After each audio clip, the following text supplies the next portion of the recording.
में हम मतलब कि एनिमल किंगडम के आउटलाइन क्लासिफिकेशन को देखे थे। पिछले क्लास में हम किंगडम का आउटलाइन क्लासिफिकेशन देखे थे एनिमेलिया और प्लांटी के बारे में। आज पढ़ते हैं टैक्सोनॉमिकल ऐड। आज पढ़ेंगे टैक्सोनॉमिकल ऐड के बारे में। टैक्सोनॉमिकल ऐड क्या है? बोलता है taxonomic studies of various species of plants, animals and other organism are useful.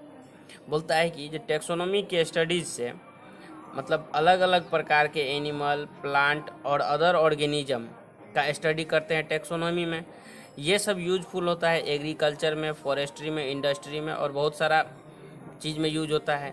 इसके बारे में इसका ये हम लोग के लिए क्या है, बायो रिसोर्सेज का काम करता है। और इसका डाइवर्सिटी यानी कि प्लांट, एनिमल और बहुत सारा ऑर्गेनिज्म हमको एग्रीकल्चर, फॉरेस्ट्री, इंडस्ट्री के रूप में तो यूज होता ही है। इसके बाद हमारा क्या है, ये बायो रिसोर्सेज है।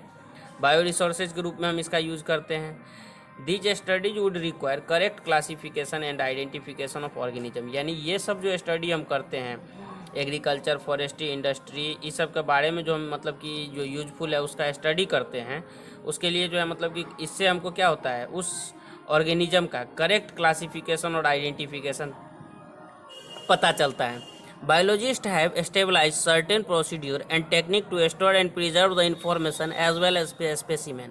यानी बायोलॉजिस्ट जो है वो एस्टेबलाइज करता है कुछ प्रोसीड्यूर को और टेक्निक को, जो कि स्टोर करता है उस बात को, मतलब preserve the information as well as specimen. उस स्पेसिमेन के बारे में जो है मतलब कि इंफॉर्मेशन को क्या करता है, वो पता करता है, स्टोर करके रखता है। टैक्सोनॉमिकल ऐड जो होता है 5 प्रकार के होते हैं: herbarium, biological garden, museum, zoological park and की। सबसे पहले हम पढ़ते हैं हर्बेरियम। हर्बेरियम क्या होता है? हर्बेरियम को ड्राई गार्डन बोला जाता है। Herbarium is a stored house of collected plant specimen. Herbarium क्या है? स्टोर्ड हाउस है किसका? प्लांट स्पेसिमेन का, दैट आर ड्राइड, जो कि हम क्या करते हैं, उसको पहले ड्राइड करते हैं, प्रेस्ड करते हैं उस हर्बेरियम सीड पे और प्रिजर्व करते हैं उस हर्बेरियम सीड को। These sheet are arranged according to universally accepted system of classification. ये सीट जो होता है ना, अरेंज होता है कैसे? Universally accepted system of classification के रूप में। हर्बेरियम सीट ऑल्सो कैरी, ये हर्बेरियम सीट में जो है ना एक लेवल होता है और उस लेवल में हम इंफॉर्मेशन डालते हैं, जो किस तारीख को हम, किस डेट को जो है उस हर्बेरियम को बनाए हैं और किस जगह से हम उसको निकाले हैं। उसका इंग्लिश नेम भी उसमें डालते हैं, लोकल नेम भी डालते हैं, बॉटेनिकल नेम भी डालते हैं, उसका फैमिली भी डालेंगे और जो उसको कलेक्ट किया है उस कलेक्टर का नाम भी डालेंगे, उस पर्सन का। इसके बाद बोला जाता है कि herbarium act as quick referral system. Herbarium also serve as quick referral system in taxonomical as.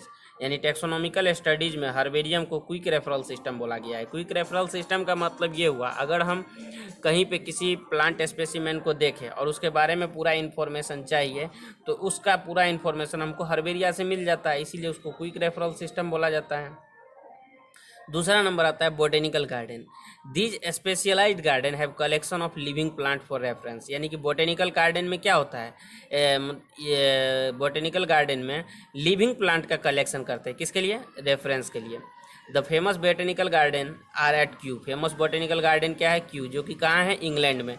Indian botanical garden Howrah में है। नेशनल बोटेनिकल रिसर्च इंस्टीट्यूट कहाँ है? लखनऊ। यानी कि ये दोनों क्या है? इंडिया में व्यवस्थित है। इंडियन बोटेनिकल गार्डन और इंडियन बोटेनिकल रिसर्च इंस्टीट्यूट, ये दोनों इंडिया में। इसके बाद तीसरा नंबर टैक्सोनॉमिकल ऐड में म्यूजियम आता है।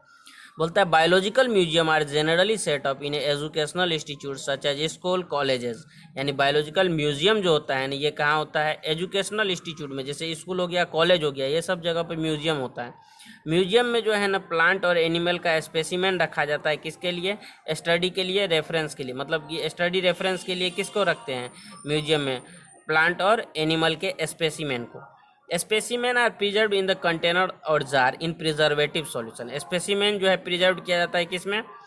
जार में, या तो प्रिजर्वेटिव सॉल्यूशन में। जार में डाल दिया, उस जार में प्रिजर्वेटिव सॉल्यूशन डाल देंगे। प्रिजर्वेटिव सॉल्यूशन के रूप में किसका यूज करते हैं? फॉर्मेलिन का। प्लांट एंड एनिमल स्पेसिमेन में ऑल्सो भी preserved as dry specimen. Plant और एनिमल स्पेसिमेन को जो है ना प्रिजर्व किया जाता है किसके रूप में? ड्राई स्पेसिमेन के रूप में। Insect are preserved in insect box. Insect को किस में रखा जाता है? इंसेक्ट बॉक्स में। कब? उसको पहले कलेक्ट करते हैं, किल करते हैं, इसके बाद उसको पीनिंग करते हैं। Larger animal like bird and mammals are usually stuffed and preserve. Larger animal जो है जैसे बर्ड हो गया, मेमल्स हो गया, इस सब में क्या करते हैं, भूसा डाल देते हैं, इसके बाद उसको प्रिजर्व करते हैं। Museum often have collection of skeleton of animals too, यानी म्यूजियम में क्या करते हैं, स्केल्टन का भी जो है ना, एनिमल के स्केल्टन को भी क्या करते हैं, कलेक्ट करते हैं।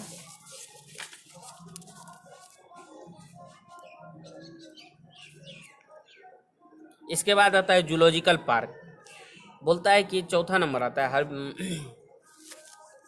टैक्सोनॉमिकल एड में, चौथा नंबर में आता है जूलॉजिकल पार्क। बोलता है these are the places where wild animals are kept in protected environments, यानी कि इसमें क्या होता है, जूलॉजिकल पार्क में जंगली जानवर को रखा जाता है उसके प्रोटेक्टेड इन्वायरमेंट में और अंडर ह्यूमन केयर, यानी उसको कौन केयर करता है, human. And which enable us to learn about their food habit and behaviour, और उसके बारे में मतलब उसको जो हम रखते हैं तो उसके बारे में फूड हैबिट और बिहेवियर का जो मतलब कि लर्निंग होता है वो सीखते हैं, और उसको उस तरह का इन्वायरमेंट दे करके जूलॉजिकल पार्क में रखा जाता है। इसके बाद पांचवा नंबर आता है key are use for identification of plant and animals. Key का यूज किस में किया जाता है, प्लांट और एनिमल्स को जो है मतलब कि प्लांट और एनिमल को आइडेंटिफिकेशन के लिए की का यूज करते हैं, किसके आधार पे, सिमिलरिटीज और डिसिमिलरिटीज के आधार पे।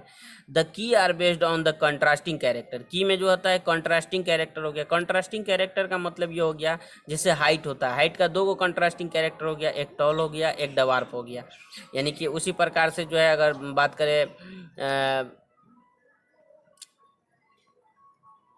Contrasting character generally in pair called couplet, यानी कंट्रास्टिंग कैरेक्टर जो होता है पेयर में होता है उसको कपलेट बोलेंगे। कंट्रास्टिंग कैरेक्टर हाइट का दो हो गया, एक लॉन्ग होता है एक शॉर्ट होता है, वो उसका कंट्रास्टिंग कैरेक्टर हो गया, तो वो पेयर में होता है जिसको कपलेट बोला जाता है। It represent the choice made between two opposite option. इसमें क्या होता है, दो ऑप्शन होता है जिसमें एक को सेलेक्ट किया जाता है दूसरे को रिजेक्ट किया जाता है। This result in acceptance of only one, यानी एक को जो है क्या किए, सेलेक्ट किए, रिजेक्ट ऑफ द अदर, और दूसरे को क्या किए, रिजेक्ट किए। Each statement in the key is called a lead, यानी कि प्रत्येक स्टेटमेंट की में जितना भी स्टेटमेंट होगा उसको क्या बोलेंगे, लीड बोलेंगे। Key are generally analytical in nature. Key जो है जनरली कैसा होगा, एनालिटिकल नेचर में होगा। अब की में कुछ इंपॉर्टेंट बात होता है, जैसे फ्लोरा हो गया। फ्लोरा क्या है, habitat and distribution of plant of given area, यानी कि प्लांट का जो है किसी एरिया में उसका हैबिटेट और उसका कहाँ तक डिस्ट्रीब्यूशन है उसी को क्या बोलेंगे, फ्लोरा बोलेंगे। इसके बाद मैनुअल आता है। मैनुअल बोलता है booklet is use for identification of name of species found in an area, यानी ये मैनुअल क्या होता है, एक बुकलेट होता है जो कि आइडेंटिफिकेशन के लिए उस स्पीशीज का उस एरिया में कौन कौन सा स्पीशीज है उसके आइडेंटिफिकेशन के लिए यूज करते हैं, उसको मैनुअल बोलेंगे। मोनोग्राफ, अगर किसी एक टैक्सोन के बारे में इंफॉर्मेशन होगा उसको मोनोग्राफ बोलेंगे। कैटालॉग, कैटालॉग में क्या होता है, एक स्मॉल बुकलेट होता है जो कि कंटेन करता है लिस्ट ऑफ प्लांट, उसमें क्या होता है, प्लांट का बहुत सारा लिस्ट होता है। बुक रिलेटेड टू, उसमें क्या होता है, बोटेनिकल टाइटल होगा, ऑथर का नेम होगा और पब्लिकेशन का नेम होगा, और उस किस एरिया में होता है वो कैटालॉग कहलाता है। कैटालॉग में book related of to botanical title, उसका कोई टाइटल होगा, ऑथर का नेम दिया होगा, पब्लिकेशन का नेम, ऑथर या पब्लिकेशन का नेम होगा, और वो किस एरिया में पाया जाता है, present in A given area, मतलब उस एरिया में होगा, उसको कैटालॉग बोलेंगे।